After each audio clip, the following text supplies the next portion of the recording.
శివలింగంపై జలాభిషేకం చేసే సరైన విధానం, సరైన దిశ, మంత్రాలు మరియు నియమాలు. నమస్కారం స్నేహితులారా, మీరు మిత్వేవ్స్ చూస్తున్నారు. ఇక్కడ మనం భారతీయ సంప్రదాయాలు, పురాణ కథలు మరియు ఆధ్యాత్మిక రహస్యాలను సులభమైన భాషలో వివరిస్తాము. శివలింగంపై నీరు అర్పించడానికి కూడా ఒక ప్రత్యేక విధానం ఉంటుందని మీకు తెలుసా? నీటిని నేరుగా శివలింగంపై పోయడం సరైనదేనా? ఏ దిశలో కూర్చోవాలి? మరి పూర్తిగా ప్రదక్షిణ ఎందుకు చేయకూడదు?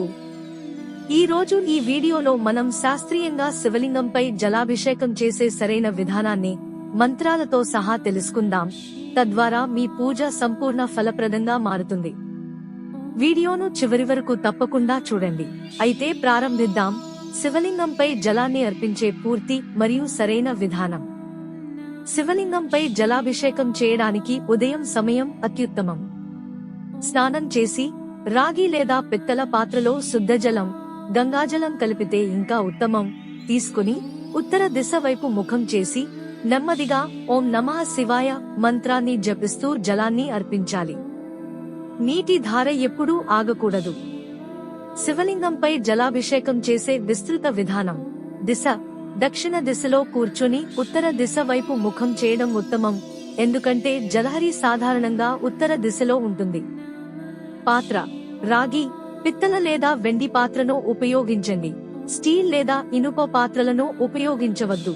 జల అర్పణ విధానం: నీటిని నేరుగా పోయవద్దు. మొదట శివలింగ జలాధారి ఉత్తర దిశ వద్ద జలాన్ని పోయాలి. తరువాత శ్రీ గణేశుడు, కార్తికేయుడు, అశోక సుందరి మరియు పార్వతీ దేవి స్థలాలలో కొద్దిగా నీరు అర్పించాలి. చివరగా శివలింగ శిరస్సుపై జలాన్ని అర్పించాలి. మంత్రం: జలాన్ని అర్పించే సమయంలో ఓం నమః శివాయ మంత్రాన్ని జపించాలి. ప్రదక్షిణ: శివలింగానికి ఎప్పుడూ పూర్తి ప్రదక్షిణ చేయకూడదు. జలహరి నీరు బయటకు వచ్చే భాగం వరకు వచ్చి తిరిగి వెళ్ళాలి. అర్ధ ప్రదక్షిణ చేయాలి. గమనించవలసిన విషయాలు: నీటి ధార పలుచగా మరియు నిరంతరంగా ఉండాలి. శంఖాన్ని జలాభిషేకం కోసం ఉపయోగించరాదు.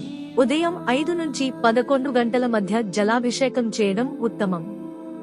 జలంతో పాటు బిల్వపత్రం, అక్షతలు, ధతూరా లేదా భస్మను కూడా అర్పించవచ్చు. స్నేహితులారా, శివలింగంపై జలాభిషేకం కేవలం ఒక సంప్రదాయం మాత్రమే కాదు, ఇది శక్తి, నియమం మరియు సమర్పణకు ప్రతీక. ఎప్పుడైనా జలాన్ని అర్పించే సమయంలో దిశను గుర్తుంచుకోండి. మంత్రాన్ని జపించండి.